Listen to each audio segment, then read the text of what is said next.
Hello, and welcome to the Hormone Genius Podcast. This is Teresa Kenney, and this is a special interview that we are doing. Actually, Jamie is going to interview me a little bit, but I want to give you an in-depth look at my book, The Happy Girl's Guide to Being Whole, What You Never Knew About Your Natural Body, because it's been out for a little over a year now, and I just want to make sure that all of you have a good idea of what is in this book, who it's for, and more of the content, basically.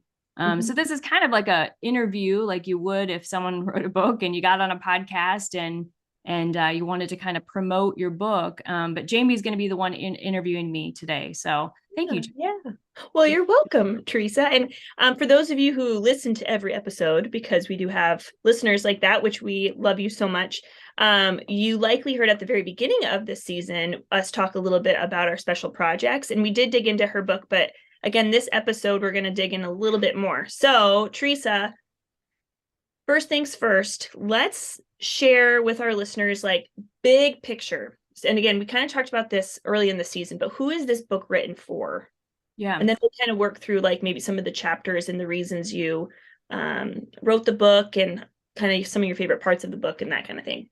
Yeah. So I want to go back even a couple of steps because really, and it leads into kind of who else was involved in this book because I'm not one involved in this book. So a good friend of mine who is a nurse here in Omaha, Megan Droppa, approached me about writing a book that would kind of cover topics around fertility awareness and really the kind of the practice that I have of women's health. Because she knows, as well as I know, and you know, Jamie, that this information just isn't getting out to young women and that we need more resources for women. So Megan was kind of the first, like, hey, I think this would be a great idea. And I was like, okay, this sounds awesome to me too. So with an organization that she works for called the Vitae Foundation, we were able to start this project. And then kind of halfway down the road, we also hooked up with Leah Jacobson from the Guiding Star Project. And Leah is a contributor to this book as well. And through her actual press, so she started a publishing company called Lumen Press, we were able to finalize the project and get it all done. And it's a beautiful book. And it's kind of like a little mini textbook. In some ways, when I pick it up, I think, oh, it's such a small book. But then when I open it up, I think, holy Moses, there is so much content in this book. And I'm so grateful for Megan and for Leah and for all of the people that helped put it together, because again, it's just such an incredible resource for any young woman to start with in terms of knowing the wholeness of her body and, really how her feminine genius works. Totally. And that can be such a trick, definitely, to pick out, to cover the span almost of women's health, especially again targeted to young women, but you really do span, the information in a way that somehow comes across clearly, like the everyday woman, young woman could read this and understand it. But like you said, you covered a lot of ground. And that takes a lot of effort, like a lot of mental power to really just pick out the high points and the things that land rather than write everything down, truly, because that's how really you're going to make an impact with this book, Teresa. So I can see that clearly from reading it. Yeah, it was definitely something where we had to, decide what content should be in and what could maybe be saved for another book down the road, because we didn't want it to be overwhelming. But we needed to get the basics and the foundations in for women and really focus on this idea of the awareness of our cycle, which again, this is just the information. We talk about periods when we're young, but we never get the awareness of our menstrual cycles and this relationship to our fertility. And this book really takes that and goes into a deep dive. But it also has some other fun things to it that honestly, like kind of through my writing and just kind of digging into the content more, I'm like, you know what? I think it would be fun to put podcast episodes attached to, the book. So it really kind of grew in itself as we wrote it. That's such a cool thing. Teresa, when you said that you were doing that with this book, I'm like, oh my gosh, that's so smart, because it's so, again, this is kind of like the high level, but then for those who really are interested and want a deeper dive, they get to like kind of plan their own path, they choose their own journey. So I think that's so cool. It'd be so neat. I mean, I want to get through some of like the titles of your chapters and things, but Gosh, if every high school girl in their health class, like, can't you totally see this being the book for women's health in high school? Oh, totally. I could see it being, even the high school that I went to was an all girls high school here in Omaha. And I can see they had a kind of like an elective you could take called Women's Health, which I never took. So I really didn't know what was in it. But, if you could just span 10 weeks and spend, a week or two in a couple chapters and deep dive in that with these girls, by the end, you would just, you'd have so many great conversations. You'd have so much scientific and biological information to go over. You'd have so much information about, your identity as a woman and who we are. There's just, yeah, I think it would be amazing. Absolutely. Totally. Oh, absolutely. Again, because especially like, the young woman, we already talked about how beautiful the book is, but that helps us learn. I mean, it just does. I mean, shoot, when we think about like our normal schmormal textbooks, this like is way more attractive looking. Let's go into some of the chapter names. Let's kind of work through some of those. So I like how you started off with identity and purpose for chapter 1. I love how you did that because, of course, we need to start. We keep talking about big picture, but truly, like, what's the most true thing of womanhood and humanity in general, and that we have an identity and there's a purpose, for our body. So do you want to talk a little bit about that chapter and what you hope that people kind of take away from that first chapter as they begin reading the book? Yeah, I mean, in some ways, it was kind of a retrospective chapter for me because it was a lot of self-reflection on, where I came from in terms of my knowledge about these things, understanding of who I was and going through high school, and especially I think college was the time when that's the place like you're set off on your own and you're searching, right? Yeah. Who am I? What is my purpose? What am I going to do in my life? And so it was a lot of retrospective kind of thoughts about that. So in a very short chapter, we just tried to kind of summarize, what really that kind of the nature of kind of searching for who you are is. And we talk about it using words like guideposts. We kind of have these guideposts that we follow in life, and that, that can lead us down paths that sometimes can be positive and negative. And for me, I, of course, talked about my experience of having issues around body image, issues around my college athletic experience of being a soccer player, and, starting out as what felt like I was on the top of the world and top of my game. Within another year, feeling like that all crumbled around me as I was very sick and wasn't able to fully recover to who I was as an athlete. So I really, had to search for kind of the deeper parts of myself that wasn't just this identity in an athlete. And I have conversations with young women all the time about this of, why are you doing the things that you're doing? Like, is your identity in just running every day? Is your identity in, being a student that gets A pluses on every test? Because we can kind of limit ourselves and seeing ourselves as almost like a talent, instead of really the wholeness of who we are. Yeah. Oh, Teresa, I can really resonate with that a lot. I mean, even when I give talks, that's a big part of what I share is that, as a track athlete myself, I know you were a collegiate athlete. I was a collegiate athlete, but it's true. It's hard not to, especially if you're, if you have some strong talent, it's hard not to. And it's true that when you get an injury or if you, become unhealthy or unwell, I mean, it forces us to really have to think, who are we, but who do we want to be? Who do we want to be? It's like an invitation to like get to know ourselves, because sometimes that other stuff is just distraction. And so I really resonate with that. Teresa, I can really relate to that. Yeah. So moving on to then chapter 2. So then we kind of start digging into more of the science and the body and what we didn't learn in sex ed. I love that title because I think it's catchy every time I hear it. What you didn't learn in sex ed. It's true. I mean, it can be so interesting what we could learn, but we're not, unfortunately. So what did you have in mind again as you were working through this chapter? And I bet it's a lot of the stuff we talked about in our podcast episodes, like the importance of our biomarkers, but right. Well, I think, this idea of sex education is kind of like the secrets that, the adults didn't tell you, gonna get to know like all the nitty gritty of all things, right? And in actuality, what I want people to realize is how limited we have made sex education.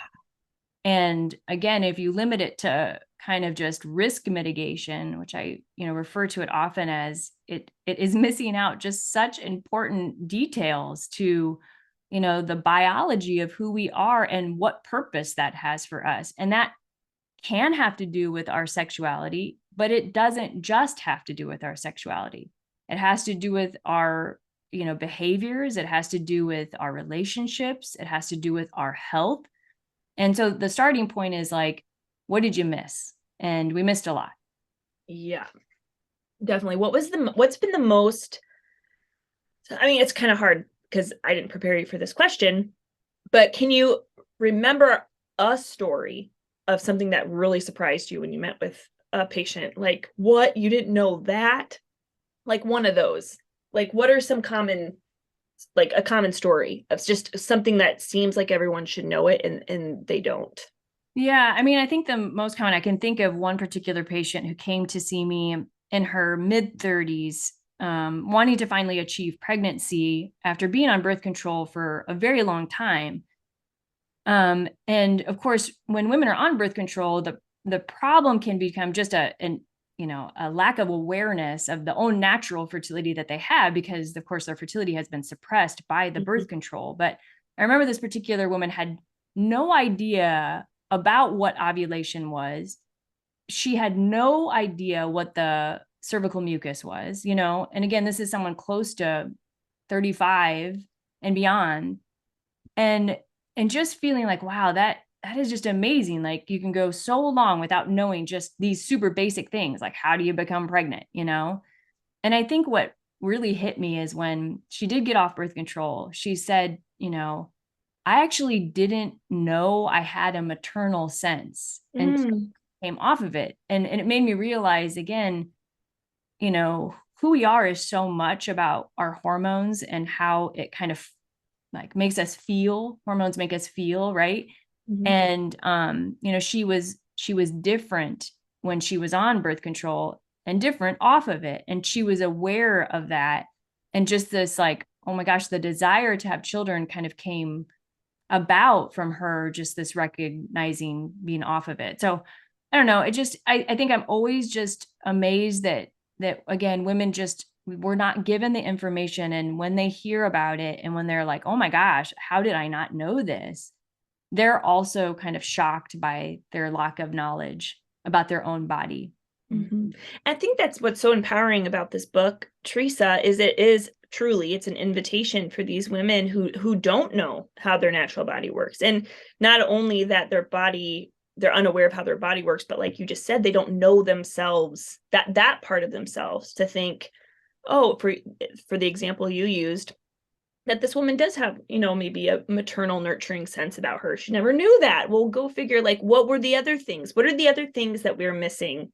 And that's the shame that I think about a lot. I think, okay, an isolated case here or there, fine. Like, oh, we're not, operating as we should be because, these hormones are influencing us in a way that isn't natural. But when you think about the collective bunch of women who are being affected, you would just wonder, like, what would our world look like? Like, I just wonder, what would that look like if we weren't influenced by that? And of course, we can't escape it all the time. It's in our water systems and in our food and yada, yada. But it's just interesting to think about. Yeah. And I think we're kind of waking up to that a little bit. And it makes me excited just that women are asking the questions, what should have I known? Like, well, how is this affecting our biology, our culture, our environment?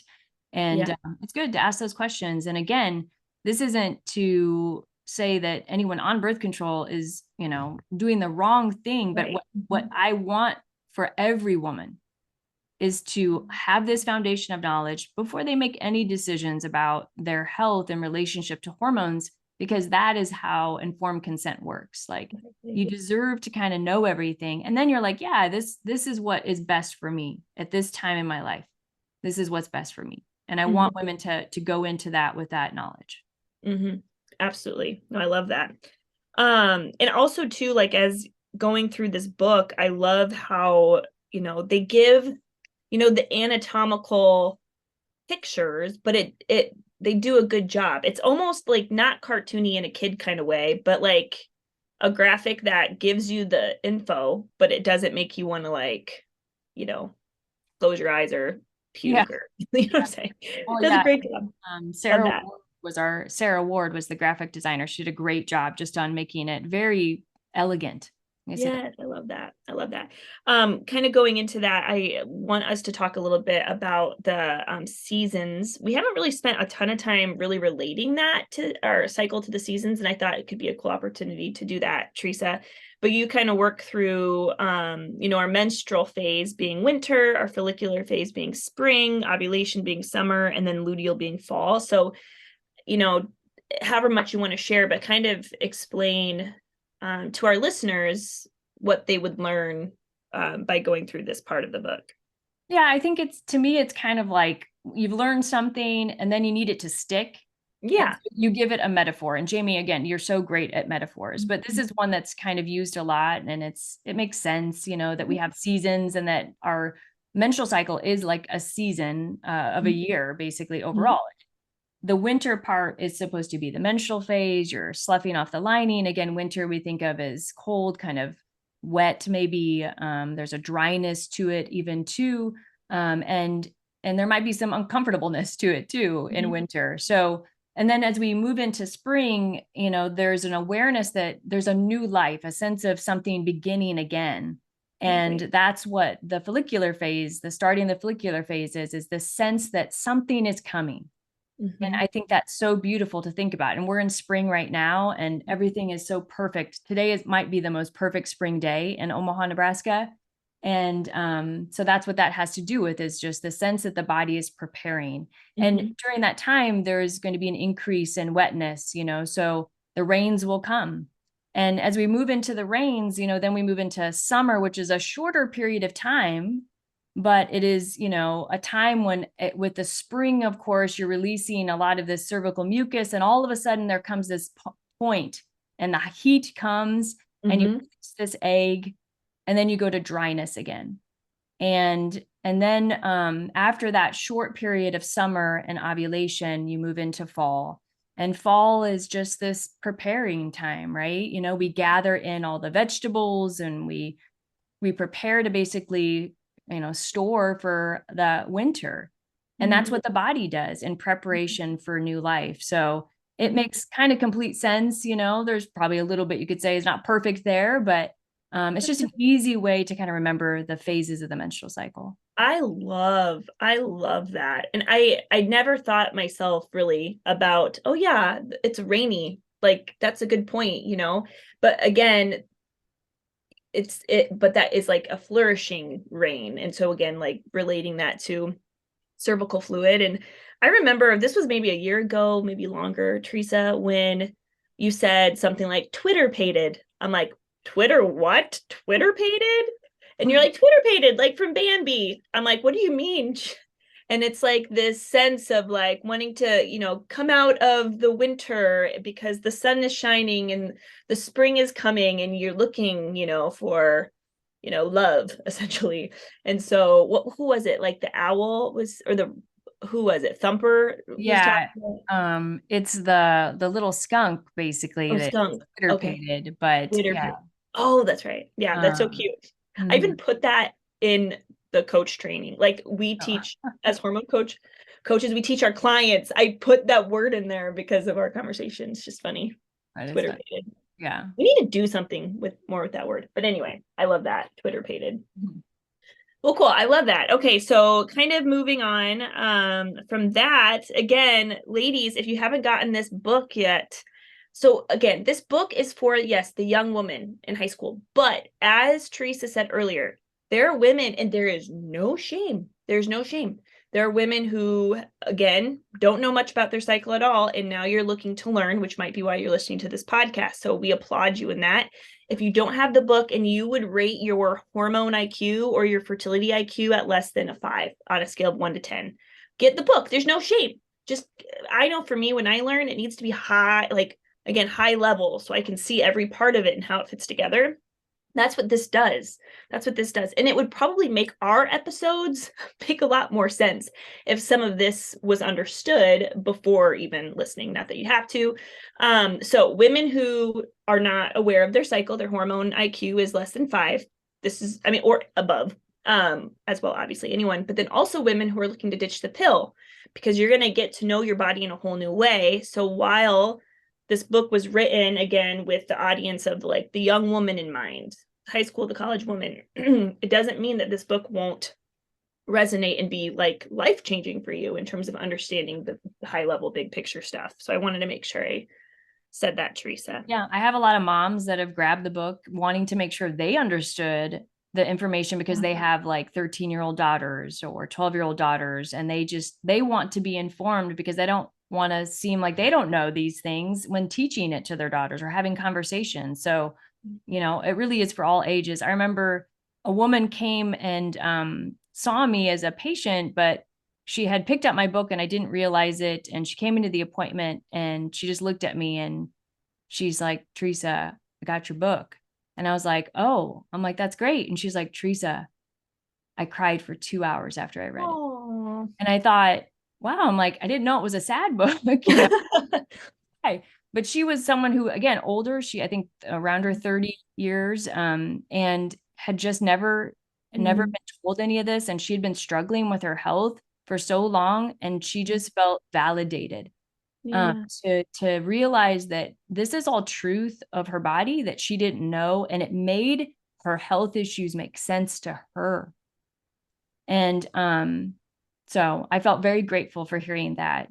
And that's why in the book, Jamie, we put case studies of different, health issues. And that's kind of one of the features of the book, is kind of scattered throughout the chapters is we might have a case study of Cassie or Haley, or, these are just, made up names that, but the stories are real in the sense that these are patients that I have taken care of. Yeah. That have similar stories, basically.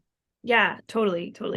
With the story of the woman who just felt like, again, she just never was told any of this, what are some of the other like maybe more specific cases that you outlined in the book that you think would be helpful? I know a lot of times you talk about, such a large percentage of the women you see struggle with PCOS, for instance, or that kind of thing. So maybe talk about a case or two in this book. Maybe again, our listeners will kind of see themselves in that case. And that was the point, is that I wanted someone to read the case and be like, wow, this kind of sounds like me, and then be able to kind of adequately take that information to a doctor and say, I have these symptoms and I wonder if I could have this issue. So I mean, I can't remember what the name of the patient we made for PCOS, but the case basically is going to be somebody who has classic probably symptoms. And of course, with PCOS, there's all sorts of variations of how people present, but most of it is irregular cycles, possibly acne, weight gain, disruptions, and maybe premenstrual syndrome, nutrient issues. So I follow, kind of someone presenting to me with those symptoms. But here's the beauty of the cases in the book, Jamie, is that, because I don't prescribe synthetic hormones, it's just in my practice, I want to stay true to kind of who I am, which is more of a restorative, cooperative approach to the female body. I don't prescribe synthetic hormones, and therefore I have to treat these issues from the root cause to the best of my ability. It's always hard to get to the root cause, but to the degree that we can, we treat it from the root cause. So I will show you, whether it be PCOS or PMS, endometriosis, the way that kind of a restorative approach takes. And that way you can kind of be like, okay, am I called to that? Am I called to kind of, a different approach, an alternative approach to these issues? And I think that gives, again, women just empowerment in terms of going to their own providers and saying, I've read that you could use progesterone in PCOS. I would like to, entertain that option, with you. So, because really a doctor-patient relationship should be a team, right? And we should be helping patients to find what is best for them. Mm-hmm. Yeah, that's awesome. And something else I had a thought of as you were talking before is this power of, self-awareness. We all know, okay, well, when we know better, we can do better. That whole idea. Same thing's true with our fertility. I mean, of course, and that's what I like this conversation in this book is, it's first we need to be aware. We need to be aware. Like how should our body function? You can tell me all day long about mucus and temperatures and the harm of birth control and blah, blah, blah. Like that won't matter to me unless I have my own awareness. And then there can be that movement toward better for myself. So that's one of the thoughts that came to mind, Teresa, as you were sharing. And it's so important. Like education alone can't move the needle. Like you can know it, but then now you got to do something, but you can't do something and stick with it if you don't know why you're doing it in the first place, in terms of like health and wellness and that kind of stuff. Yeah. When you open the book, I mean, you'll see that first quote: "For true empowerment and self-awareness, women should appreciate the beauty and complexity of their own female body." And you really, like, self-integration means an awareness, right? I can't know who I am unless I have an awareness of all the parts of me, mind, body, and soul. And so this is the part of connecting those three elements together. And the other part of this, it just, what's cool is, we weren't sure we were going to do this, but we actually go all the way through even talking about pregnancy and childbirth. And so we go from adolescence, puberty, all that development through fertility, through case studies of medical issues. And then we, end up in just kind of a simple overview of what pregnancy and childbirth looks like. But I think that's important because it is the nature of who we are as women to have these functions. And so we don't want to miss out on any of the details, right? Exactly. Because again, you're seeing the full picture, and we can say and understand the gift of our fertility, and we can understand then more so the context of the gift of pregnancy. And I know just for me personally, that pregnancy and motherhood all made more sense to me when I understood my fertility first. Of course, we can get to that no matter where we're at in the cycle. But yeah, that's just a beautiful thing. So I love again that you're bringing the whole, like this, what you didn't learn in sex ed, of course, fertility awareness, but I also like how you included like the men's role in women's health. You talk about birth control, you talk about different types of birth control. I think that's really important because major fans of hormones, like the hormone nerds out there, which Teresa and I are part of the Hormone Nerd Club, we can be so like into learning about all the different natural systems that we forget to even learn maybe about some birth control methods. And again, some of you guys may be listening who might be on birth control. And again, we want you to just have all the information like Teresa said. But it is good to know for yourself, like, how does that work? How is it affecting me? Makes more sense. So I like how you go into that too, Teresa. Yeah, very important, right? These are topics that are going to affect every woman, so we don't want to miss out on any of that. And we know that I think it's 95% of women will be on, probably a short-term course of birth control in their life for a medical reason or for birth control reasons. So we got to understand what they are, how they work in the body, what the potential side effects are, and, how we make decisions then to either have those treatments or not. Yeah. And then, lastly, the very last kind of, well, not the very last, second to last, we did, we wanted women to be able to kind of see this through the view of a doctor as well. So we have this chapter with Dr. Marguerite Duane, who started Facts Fertility.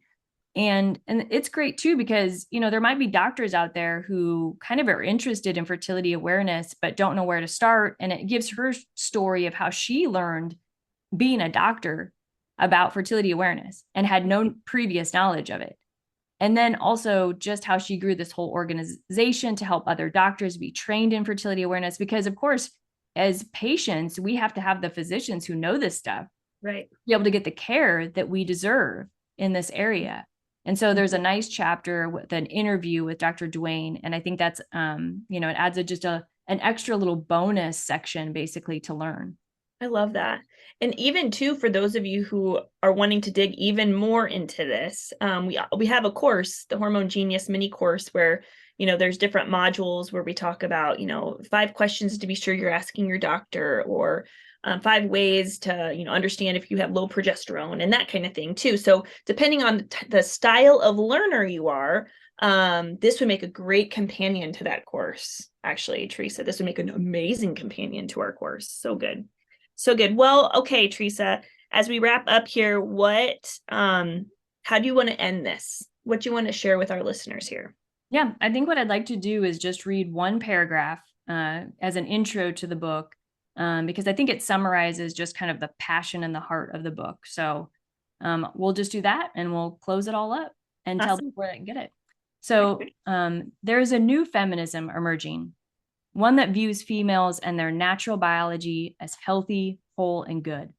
Instead of a narrative that tells women that they must alter or suppress their natural feminine design in order to be happy and successful, we should create a culture that cultivates their feminine gifts and a society that seeks to support them to thrive and remain whole. This movement reveals the truth to women about how they were made. All women deserve to understand that they were made good. To fully understand our bodies and hormonal gifts is true empowerment. It is time to embrace our menstrual cycles and procreative powers as the amazing gifts they are. These gifts should be respected, nurtured, and celebrated in our society in a way that helps women utilize them for the good of themselves, the good of their families, and the good of humanity. For without women, where would we all be? Love that last sentence. Question mark, actually. Love that last question. Beautiful. Oh, beautiful. Thank you, Teresa. Thank you for, doing this. Of course, I know it was with a team of people, but nevertheless, it is tough work. And I don't know that from experience. I've not ever written a book before, but all I know is that every time I hear someone talk about writing a book, it comes with a massive headache. So there was a lot of, you made a lot of sacrifice by doing this for everybody. So, Teresa, share with our listeners where they can find this book, your book. So primarily it's been available at lumenpress.org. That's LUMEN press.org, but is recently out on Amazon, and it's available in paperback and Kindle on Amazon. So you can check it out on Amazon today. Again, it's called The Happy Girl's Guide to Being Whole, What You Never Knew About Your Natural Body. And